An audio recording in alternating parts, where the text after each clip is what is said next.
करायचं स्मरण. वक्रतुंड महाकाय सूर्यकोटी समप्रभ निर्विघ्नं कुरु मे देवं सर्वकार्येषु सर्वदा. जय जय रघुवीर समर्थ. श्री समर्थ कृपेने आज उत्तमाचा दिवस, वार बुधवार 16 एप्रिल 2025. फार फार उत्तमाचा दिवस, सामर्थ्याचा दिवस, संकष्टी चतुर्थी. समर्थ म्हणाले, दिवस तर उत्तमाच आहे, सामर्थ्याचा आहे, परंतु आपल्या आयुष्यामध्ये, आपल्या जीवनामध्ये आपल्यावरचं संकट अजूनपर्यंत टळलेलं नाही आहे. ज्याप्रमाणे आपला देह सकाळी उठल्यापासून ते रात्री झोपेपर्यंत ज्या पद्धतीने कार्य करत आहे, त्या पद्धतीने त्याला फळ मिळत आहे. परंतु आजचा दिवस खूप महत्त्वाचा आहे, कारण प्रत्येक महिन्यामध्ये संकष्टी चतुर्थी येत असते. त्याचप्रमाणे आपण एखादं कार्य असू दे, त्या कार्याची सुरुवात आपण श्री गणेशानेच करत असतो. मग जे आपल्यावरती आलेलं संकट आहे, ते संकट नेहमीच दूर होईल, परंतु विश्वास असणं गरजेचं आहे. आपण विश्वास ठेवत नाही. आपल्यावरती संकट आलं की आपण घाबरून जातो. श्लोक दिलेले आहेत, मंत्र दिलेले आहेत, ग्रंथ दिलेले आहेत, परंतु आपला त्यावर विश्वास नाही. आपल्या सभोवतालची माणसं आपल्याला सांगून जातात आणि त्यामध्ये आपण घाबरून जातो. परंतु समर्थ म्हणाले, भय सांडुनी तुवा जावे, क्रूर यवना भेटावे, संतोषनी प्रिय भावे, पुनरपी पाठविला आम्हापाशी. एवढं भलं मोठं सामर्थ्य दिलं असताना सुद्धा आपला देह घाबरलेला दिसत आहे. परंतु आपण सामर्थ्य शोधायचं आहे. आपण प्रत्यक्षात जर पाहायला गेलो, मंदिरामध्ये जात असतो, देवळामध्ये जात असतो, काय मागतो? सर्व संसारिकच ना, प्रपंचामधल्या ज्या गोष्टी घडत आहेत तेच मागत आहोत ना. परमार्थिक तर मागत नाहीये. मग विचार करा, प्रत्यक्षात भाग दिलेला आहे, आपल्यावरती संकट ओढवलंय म्हणून आपण देवळापर्यंत आलेलो आहोत. आपल्यावरती संकट ओढवलेलं आहे म्हणून आपण मंदिरापर्यंत पोहोचलेलो आहोत. परंतु याची जाणीव आपल्याला असली पाहिजे की खरा देव तो अंतरी चोरलासे. आपण बसल्या जागी सुद्धा निवेदन मांडू शकतो. कारण का, आपल्याला जे काही हवंय त्याची पूर्तता नक्कीच तो करत आहे ना.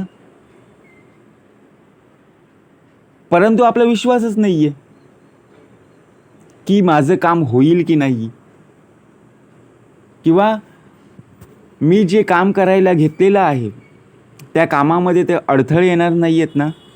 म्हणजे आपण असे प्रश्न उद्भवून बघा स्वतःच्या मनामध्ये अडकवून ठेवत असतो. आता ते काम काय आहे जाणलं पाहिजे.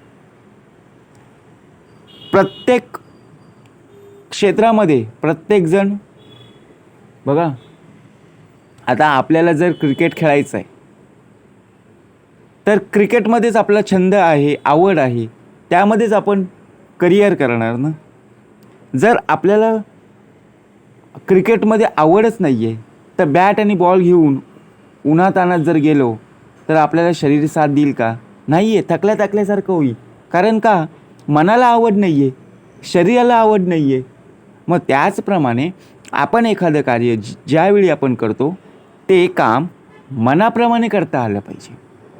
आणि मनाप्रमाणे जर आपण ते काम केलं ना, तर ते अवघड असलेलं कामसुद्धा सोपं होऊन जातं. परंतु आपण विचार करतो, अरे काम हाती घेतलेलं आहे, माणसं येतील ना काम करायला, आपल्याला ते सर्व सामान वस्तू मिळेल ना, म्हणजे आपण अजूनपर्यंत गुरफटलेलो आहोत. कारण का? आपण दुसऱ्यावर अवलंबून आहोत. समर्थ म्हणाले, जो दुसऱ्यांवर विसंबला त्याचा कार्यभाग बुडाला, जो स्वयेची कष्ट ते गेला तोची भला. समर्थाने उत्तमाचा गणपतीचे श्लोकसुद्धा आपल्याला प्राप्त करून दिले. गणपतीचं स्तोत्रसुद्धा आपल्याला बघा पाहायला मिळतं. परंतु आपण फक्त वाचतो, त्याचा अर्थ जाणून घेत नाही.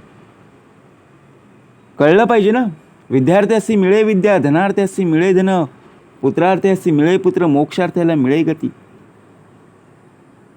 आपलं निवेदन काय असतं? प्रपंचामधलेच ना. मी एवढा अभ्यास करतो पण माझ्या लक्षात राहत नाही, पण मीपणा आणला की ना मीपणा, तो बाजूला सरला पाहिजे. अभ्यास आपोआप लक्षात राहील. सराव करणं गरजेचं आहे, प्रयत्न करणं गरजेचं आहे. प्रयत्नांती परमेश्वर. जे येत नाही ते केलं पाहिजे. यत्न. विद्यार्थ्यासी मिळे विद्या, धनार्थ्यासी मिळे धन. जर आपण काम केलं तर आपल्याला त्याचा मोबदला, त्याचं फळ नक्कीच मिळेल ना. परंतु आपण दुसऱ्यांच्या भरोशावर अजूनपर्यंत आहोत. कसं मिळेल हो? बरोबर की नाही? म्हणजेच जर काम केलं तर नक्कीच त्याचं फळ, मेहनत केलं नक्कीच आपल्याला त्याचं सामर्थ्य प्राप्त होणार आहे. विद्यार्थ्यासी मिळे विद्या, धनार्थ्यासी मिळे धन, पुत्रार्थ्यासी मिळे पुत्र. काय निवेदन आपण म्हणतो? हे परमेश्वरा, हे ईश्वरा, 2 वर्ष होऊन गेली, 5 वर्ष होऊन गेली, तरी पोटी मूल बाळ नाही आहे, संतान नाही आहे. आपण डिप्रेशनमध्ये जातो, चिंतेमध्ये जातो. समर्थ म्हणाले, चिंता वाहतो विश्वाची. जेव्हा तुझ्या पदरी असेल, जेव्हा तुझं सामर्थ्य बघा, प्रत्यक्षात आपण विचार करतो, माझ्याच पदरी असं का झालं? परंतु विश्वास ठेव. ज्या अर्थाने, ज्या कृपादृष्टीने तू मेहनत केलेली आहेस, विश्वास ठेवलेला आहेस, तर नक्की त्याचा फळ प्राप्त होणारच आहे. म्हणून समर्थ म्हणाले, होणार ते होईना का, जाणार ते जाईना का, तुटली मनातील आशंका जन्म मृत्यूची ना. आपण आपल्यावर विश्वास ठेवत नाही, तर दुसऱ्यांवर काय विश्वास ठेवणार? आपल्यांवर विश्वास असला पाहिजे. का भाग दिलेला आहे संकष्टी चतुर्थीचा? आपण एक नारळ घेऊन जातो, देवाजवळ फोडतो, 2-3 निवेदन ठेवतो, काय मागायचे ते मागतो.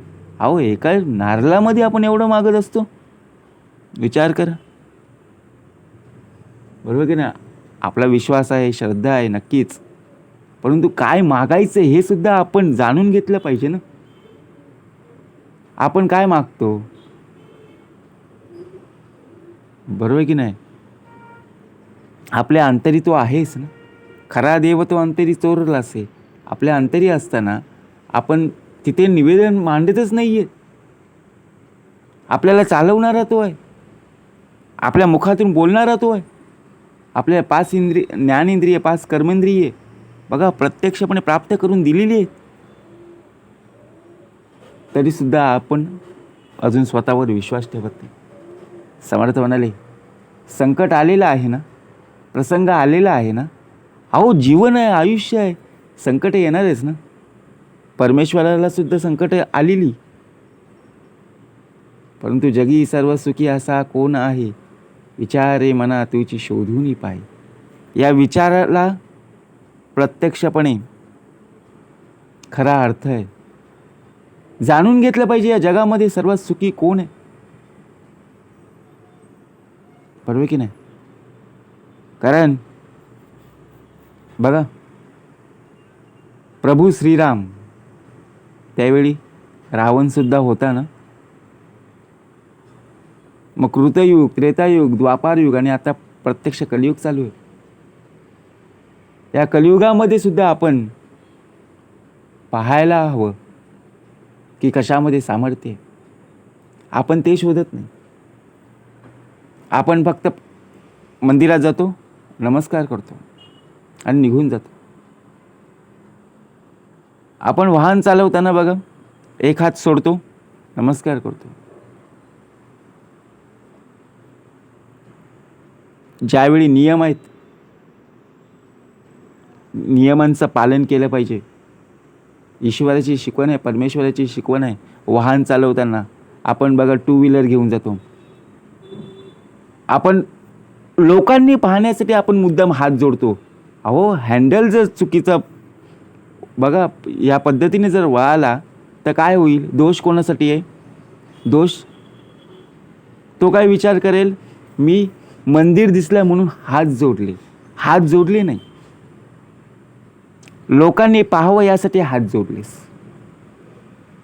बरोबर की नाही? म्हणून आपल्या मुखामध्ये स्मरण असावं हो. लोकांना दाखवण्यासाठी स्मरण किंवा लोकांना दाखवण्यासाठी भक्तिपूजा करू नका. बरोबर की नाही? आपल्या मुखामध्ये काय असलं पाहिजे? ज्याप्रमाणे आपण भक्ती करत आहोत, ज्याप्रमाणे आपण उपासना करत आहोत, ज्याप्रमाणे आपण श्रवण करत आहोत, लोकांना दाखवण्यासाठी करू नका हो.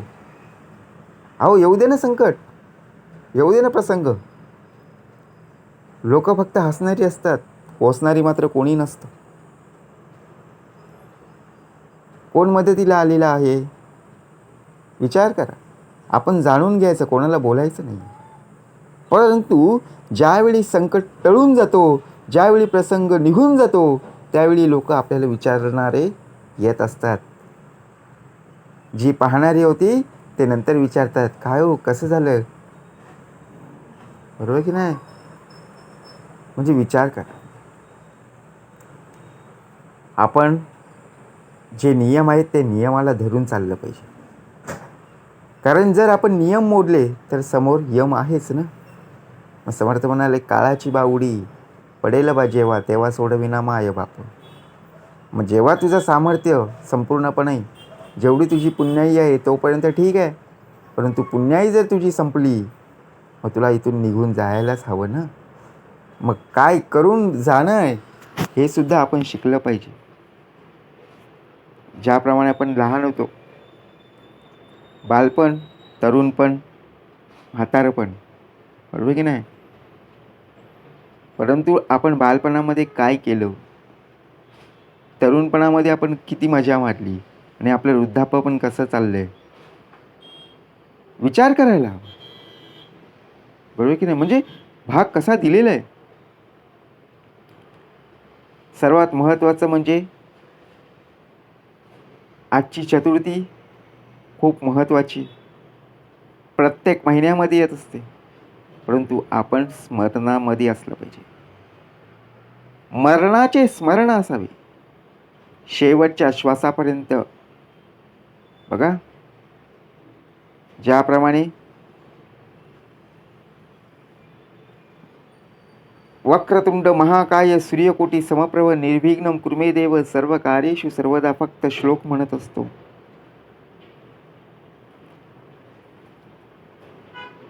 परंतु येणारे जे प्रसंग आहेत, येणारी जी संकट आहेत, येणारी ती अडचण आहे, त्या त्रासातून, त्या दोषातून आपली नक्कीच मुक्ती होईल. आणि त्या ज्याप्रमाणे आपल्याला उत्तम प्रकारे जो मार्ग प्राप्त करून द्यायचा आहे, तो अखंड निष्काम दास्य भक्तीमध्ये आपल्याला प्राप्त होऊन जाईल. म्हणून विश्वास असणं गरजेचं आहे. ज्याप्रमाणे आपण जे कार्य केलेलं आहे त्याचप्रमाणे आपल्याला त्याचं फळ प्राप्त नक्कीच होणार आहे, यद्यार्थी संदेह नाही. जय जय रघुवीर समर्थ.